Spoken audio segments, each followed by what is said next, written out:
got D.C. Republicans not happy with these two African Americans. Earlier, he said Byron Donalds, he should not be siding against me and his state. He should not be siding with Kamala Harris. He should be standing with the state.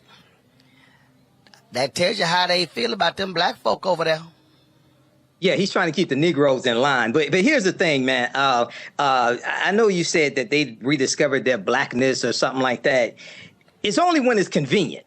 OK, because Byron Donalds still supports Donald Trump. Well, okay? I get it. I get it. But listen, no. Michael, the whole point of rediscovering, I mean, I didn't say they rediscovered it for 24 hours only in that soundbite.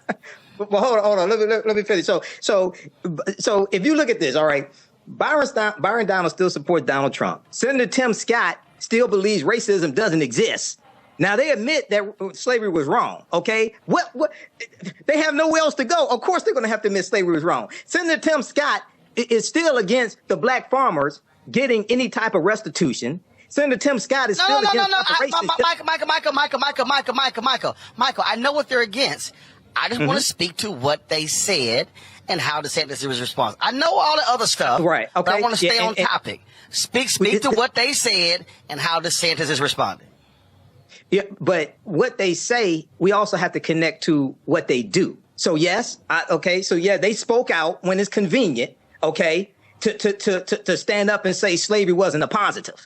All right. And Ron DeSantis who has a history degree from Yale University, by the way. Ron DeSantis is trying to defend the social studies standards coming from his Florida Department of Education. They don't get any respect from me. OK, it's easy to jump and compare this to Vice President Mike Pence. He had a moment of courage, January 6th, and now he's back to being a coward. OK, so now my thing is, where is your policy to fall in line with what you just said? See, it's easy to jump out there and say this when it's convenient.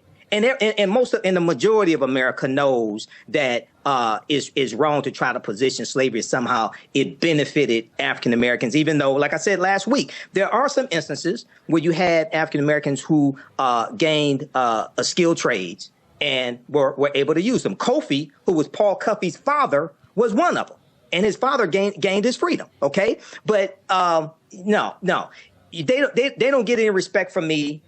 They're still, I still have the same opinion of them. I got it. And I want to know what's your policy to fall in line with middle school. These new teaching standards require students to be taught that slavery was beneficial to African Americans because it helped them develop skills. It helped them develop skills, the union said. Now, I want to go to this here. A spokesperson from the Florida Department of Education on Thursday, that was Thursday, July 20th, provided a response to NBC News questions through a statement from Dr. William Allen and Dr. Francis Presley Rice, who are members of Florida's African American History Standards Work Group. Florida's African American History Standards Work Group. The new standards were defended in the statement as, quote, comprehensive and rigorous instruction on African American history. We proudly stand behind these African American history standards, the statement said. Okay, now, quote, the intent of this particular benchmark clarification is to show that some slaves develop highly specialized trades from which they benefited. Okay, from which they benefited. This is factual and well documented.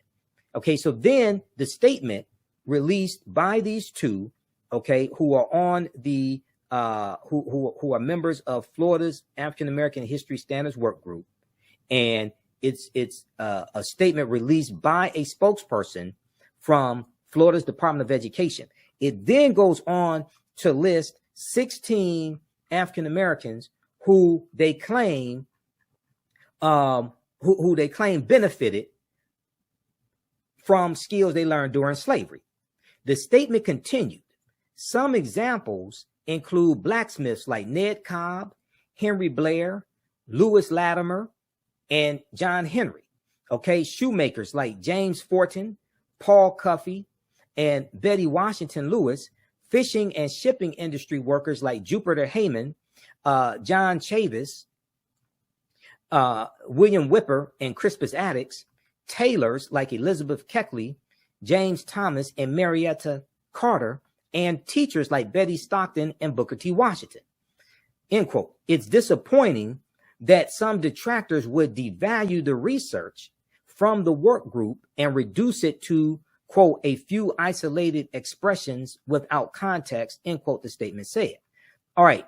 Now, a representative for Governor Ron DeSantis could not be immediately reached for comment on Thursday. You do have examples of African people who were able to use skills that they acquired, either brought here from Africa or learned here, and use it to make money and acquire and gain their freedom. You do have examples of that, but that was not the norm. That was not the majority of them. Okay, so Kofi died when Paul Cuffey was a teenager. The younger Paul Cuffey refused to use the name Slocum, which his father had been given by his owner, and instead took his father's first name, Kofi, and adjusted and anglicized, I guess, to Cuffey, K-U-F-F-E, but it really comes from Kofi, which is West African. Okay, read the rest of this here on Paul Cuffey. Paul Cuffey was never a slave. Henry Blair was never a slave. Lewis Latimer was never a slave. So not only are they pushing a revisionist history, they're just making stuff up. They're just making, the Florida Department of Education is just making things up that are easily verifiable. They gave the Florida Department of Education gave the example of Henry Blair. The department listed Henry Blair as a slave who became a blacksmith and an inventor. Biography.com and several other websites state that there is no information indicating that Henry Blair was ever enslaved. He invented a corn planter and a cotton planter, becoming the second African-American to earn a U.S. patent. Okay, they're just making stuff up. The department referred to Paul Cuffey, who we just talked about, as a shoemaker and a ship owner born into slavery and escaped to freedom in 1781. According to paulcuffey.org, operated by the Westport Historical Society, Paul Cuffey was born in 1759, okay, to an emancipated slave. Having worked on whaling boats starting at age 14, he established a shipping business in Massachusetts. The statement mentioned John Chavis. John Chavis as a fisherman born into slavery, who later was known for his work in teaching. The North Carolina Museum of History states that John Chavis was born into a free black family in North Carolina, fought in the American Revolutionary War, and became an educator. Okay, read the rest of this here. Okay, so we have to take direct action against the Florida Department of Education. But this is an example of how elections have consequences. And I was warning people in 2018 when Andrew Gillum, the African-American mayor of Tallahassee, Florida, ran against Ron DeSantis, 2018 gubernatorial election. You had these woke ass black people in Florida, some of them, who said they weren't voting for Andrew Gillum because Andrew Gillum did not have a black agenda. And I said, Ron DeSantis has a black agenda. Ron DeSantis has an anti-black agenda. And an anti-black agenda is worse than not having a quote-unquote black agenda. But a black agenda is not what politicians give us. That's what we give politicians that we craft based upon understanding history, economics, law, and politics. We have to understand history to understand how to perceive these threats that are coming so we can stop them. We had the votes to stop Ron DeSantis, but they didn't do it in Florida. He's not going to win the presidency. His campaign is tanking.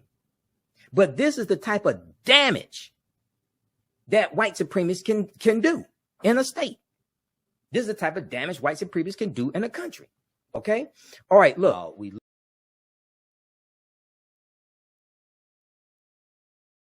Do you think Juneteenth is a useless holiday? I basically do. Single day voting on election day. We will make election day a holiday in the United States of America, so there's no complaints about it. Cancel Juneteenth or one of the other useless ones we made up. Okay? We can't have like everything be a holiday, but we'll cancel one of the other ones and make election day a holiday. paper ballots, and government-issued voter ID that matches the voter file. That is what we will do. Going back to your election security plan, you said you wanted to have a holiday. You said maybe cancel Juneteenth or one of those other useless holidays. Do you think Juneteenth is a useless holiday? I basically do. Yeah. Do you think Memorial Day, Veterans Day are useless holidays? I don't, because I stand with the presumption of time-tested traditions. Like I said, religion is, I call these things cults. I won't dignify them as religions because religions have withstood the test of time. And so I think that if we made a national commemorative holiday for everything that's important and happened in our history, we'd have no working days left. But I think that the spirit of Juneteenth, we already channel into other holidays, like Martin Luther King Day, like President's Day. I think we can commemorate the spirit of that holiday separately. So I think that we shouldn't have redundant holidays that celebrate overlapping purposes. It should have a distinct purpose. And I think, let's be honest, the reason for making that a holiday was under political duress. It was a political hostage situation on the back of the death of George Floyd. And I think that that should not be how we create holidays. We should not create holidays with a cultural gun to our head. And that's what happened with Juneteenth.